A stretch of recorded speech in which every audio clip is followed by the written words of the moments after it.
Cette terre n'a jamais été foulée depuis la Première Guerre mondiale. Aujourd'hui, seuls quelques privilégiés accèdent à cette crypte pour remplir une urne. L'ossuaire, inauguré en 1932, la recouvre désormais. Ici, des centaines de milliers de soldats reposent.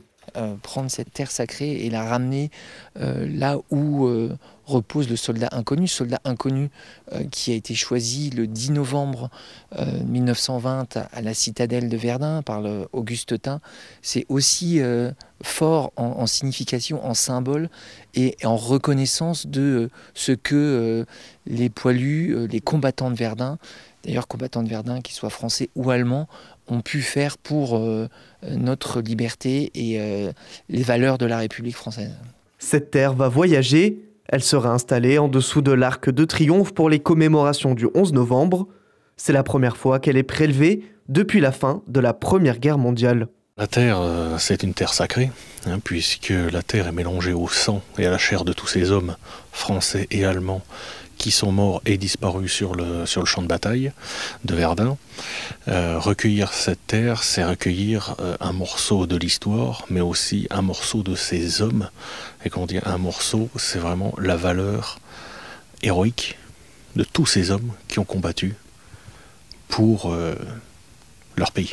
En tout, 16 sites dans le monde ont été prélevés. Les sols ont été transportés dans les urnes pour être installés sur la tombe du soldat inconnu à Paris. C'est d'autant plus fort que cette terre, vraiment, elle est toute proche des soldats disparus qui sont encore tout autour de nous, qui sont ceux aussi par milliers qui reposent dans l'ossuaire de Douaumont. Le symbole de la terre, c'est vraiment très très très fort.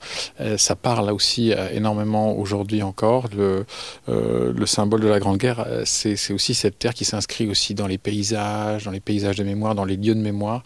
Une terre retournée, une terre où se trouvent encore beaucoup de soldats, comme je l'ai dit, enterrés.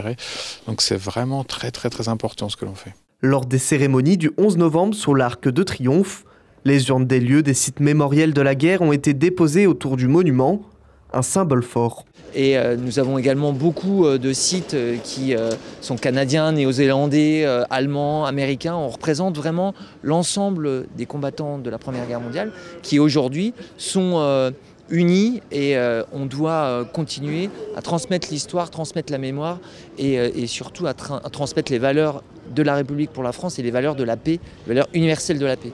Ces urnes ont été portées par des enfants venus d'écoles de toute la France. J'ai déposé de la terre de Verdun sur les tombes des soldats inconnus pour leur rendre hommage et les remercier qu'ils ont fait ça tout pour nous. Et puis c'est grâce à eux que maintenant la France elle est en liberté. Cette cérémonie était aussi l'occasion de commémorer le centenaire du Bleuet de France, une association qui perpétue l'héritage des anciens combattants.